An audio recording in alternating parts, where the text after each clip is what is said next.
kasih Bu Fajri sudah meluangkan waktu buat saya cari ilmu dari Bu Fajri yang sudah lebih senior dalam banyak pengalaman. Amin. Jadi terkait sama pengambilan keputusan ini saya ada tugas dari guru penggerak untuk mewawancari kepala sekolah. Nah, saya ingin mewawancari Bu Fajri kaitannya sama kasus-kasus yang pernah Bu Fajri hadapi, bagaimana mengidentifikasi kasus itu termasuk dilema etika ataukah termasuk dalam rujukan moral. Nanti yang memisahkan apakah itu rujukan moral atau dilema etika Iya. ya. Iya. Kasus-kasus yang maksudnya yang ini ya, kasus-kasus yang dilema ya. Ya, kalau kasus yang pernah dihadapi, kalau di sekolah itu kaitannya sih memang dengan siswa ya, kalau dengan siswa.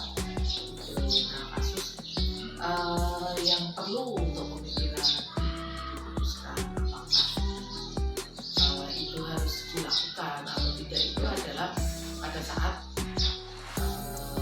penerimaan raport ya, hampir penerimaan raport itu apakah anak ini harusnya apakah bisa naik atau tidak. Terus sedangkan ada guru yang menyatakan ini naik nggak apa-apa kayak gitu. Kasihan juga kalau nggak naik ya. Tapi ada lagi yang menyampaikan bahwa anak ini kehadirannya jelas siswa yang kurang memenuhi standar atau kriteria untuk kenaikan kelas.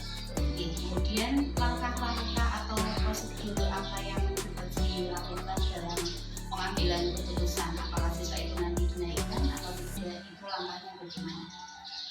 Langkahnya yang jelas kita harus kita identifikasi dulu permasalahan tersebut ya. Kita identifikasi dulu apakah sudah sejauh mana selama ini proses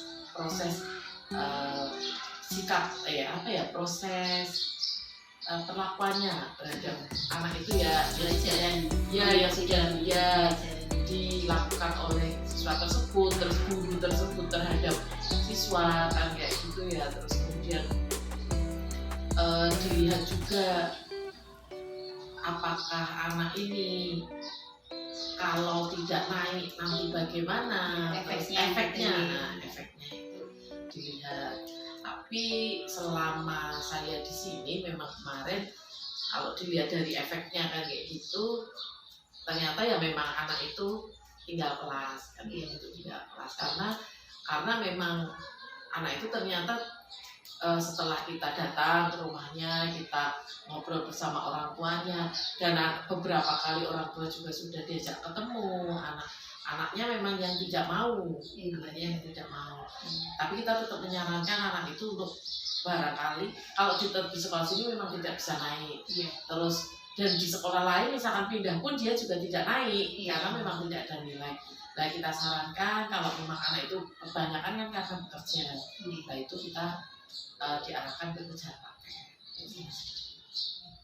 Terus tantangannya ada enggak Bu dalam pengambilan keputusan itu? Misalkan kan karena itu dilema, misal dinaikkan juga ya memang benar dengan dasar rasa kasihan tapi kalaupun tidak dinaikkan juga benar juga karena kan aturannya memang secara aturan tidak naik kelas itu.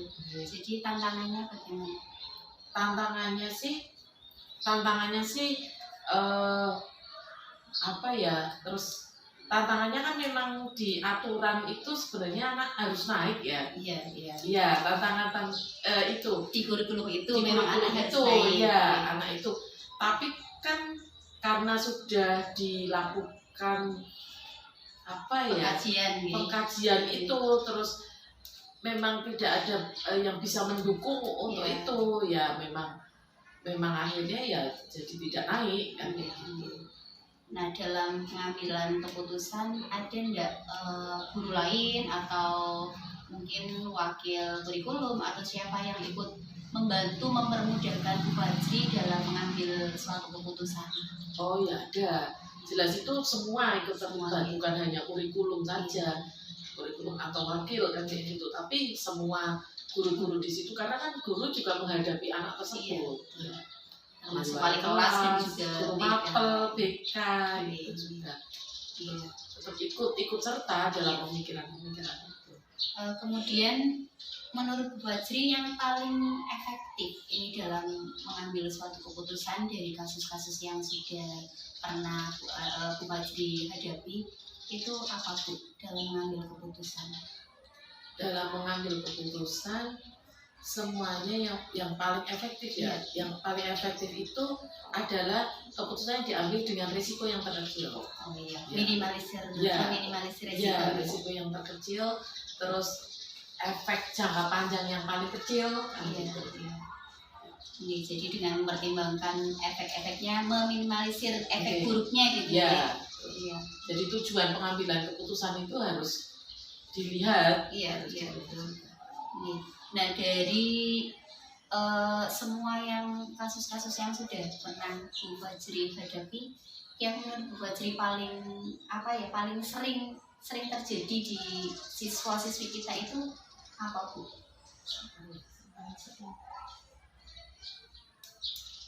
Kalau kasus atau permasalahan yang dilema etika apa ya? Yang paling sering ya. Ya berarti menaikkan dan meluluskan itu nggih. Iya. Nggih. Kalau menaikkan itu biasanya itu memang atau juga saya memutuskan anak ini keluar atau tidak itu loh. Ya, yang saya merasa jadi anak keluar atau anak sudah lama tidak berangkat, terus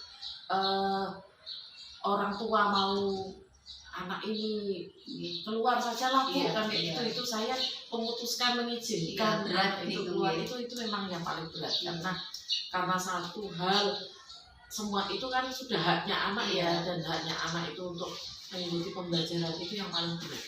Ini terakhir Bu, dari kasus-kasus yang sudah dihadapi Bu Fajri, kemudian Bu Fajri sudah mengambil suatu keputusan, hikmah apa Bu atau pembelajaran apa yang bisa dipetik dari kasus-kasus yang ada?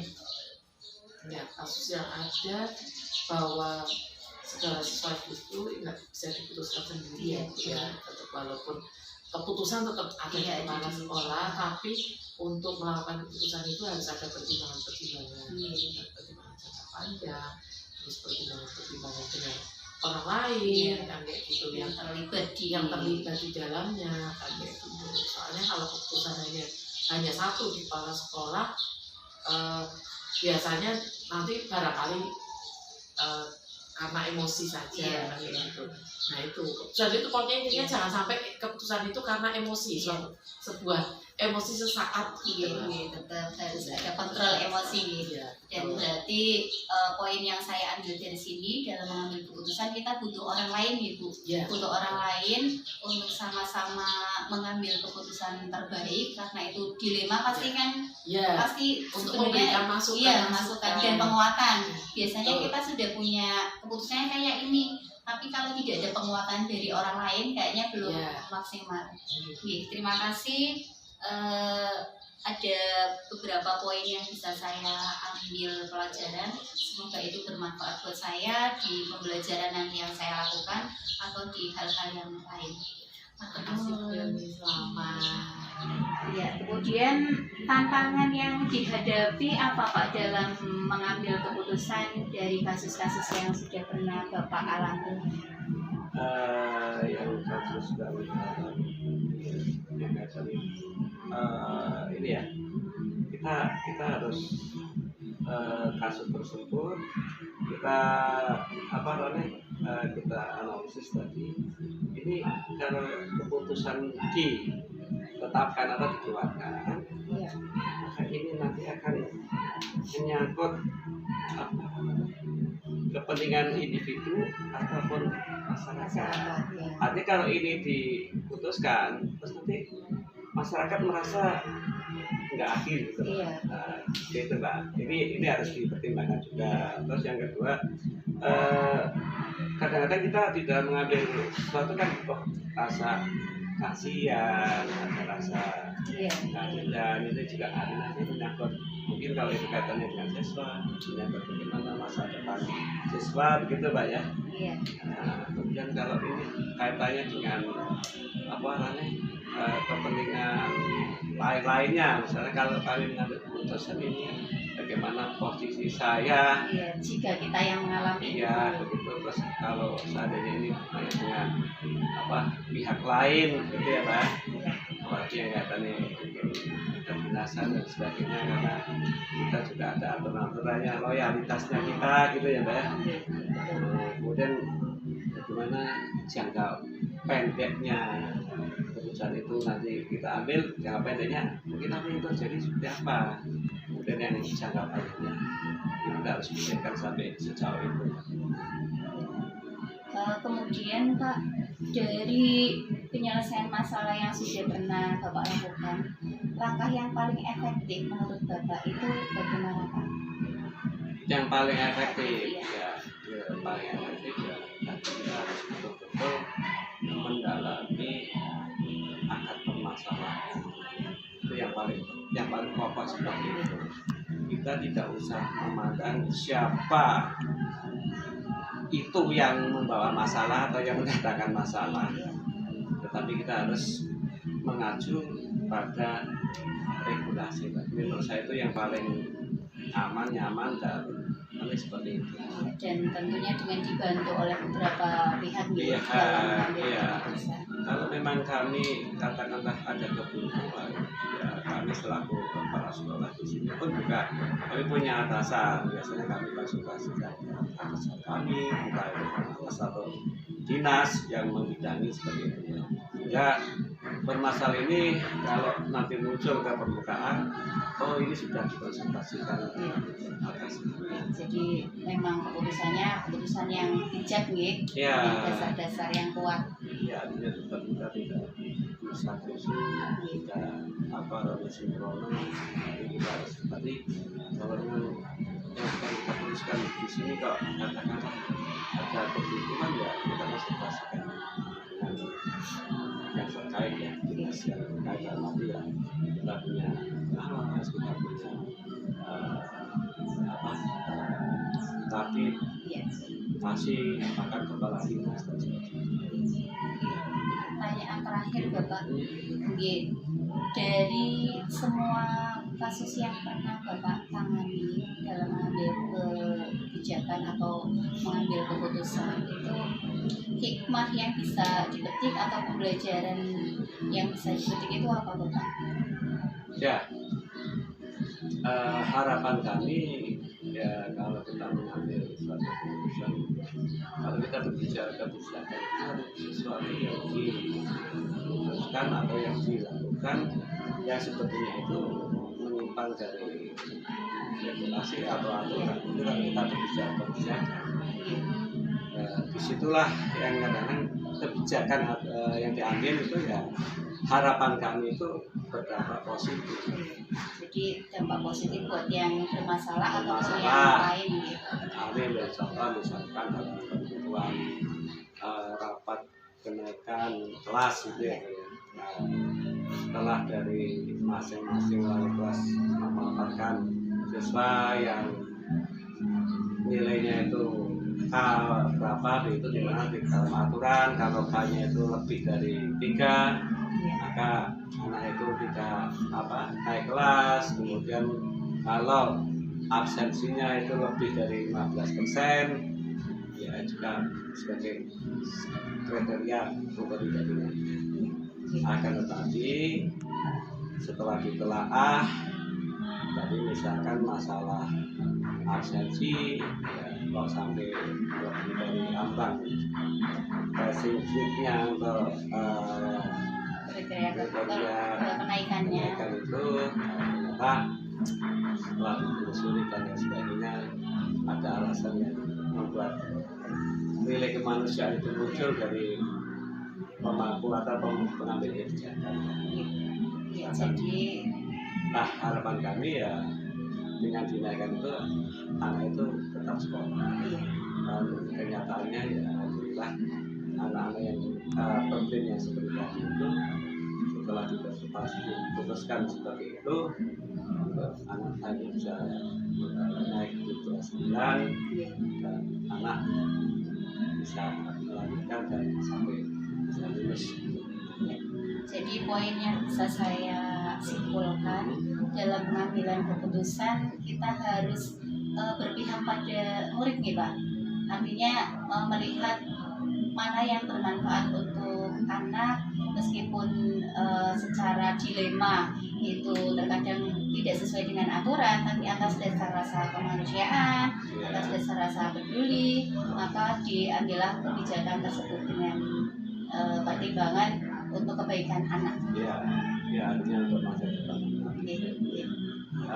Begitu kok istilahnya yang pernah kami tangani dan katanya dengan istilah itu menaikkan gaji. Matur nuwun Pak Nuroji atas waktunya dan banyak pengalaman yang bisa saya petik dari wawancara kali ini. Terima kasih. Assalamualaikum warahmatullahi wabarakatuh. Waalaikumsalam warahmatullahi wabarakatuh. Ini apa yang didapatkan dari kami itu semata-mata dari pengalaman kami. Mudah-mudahan bisa sebagai acuan pengalaman dari ke depan Pak bisa menjadi seorang pimpinan. Pangestune Pak.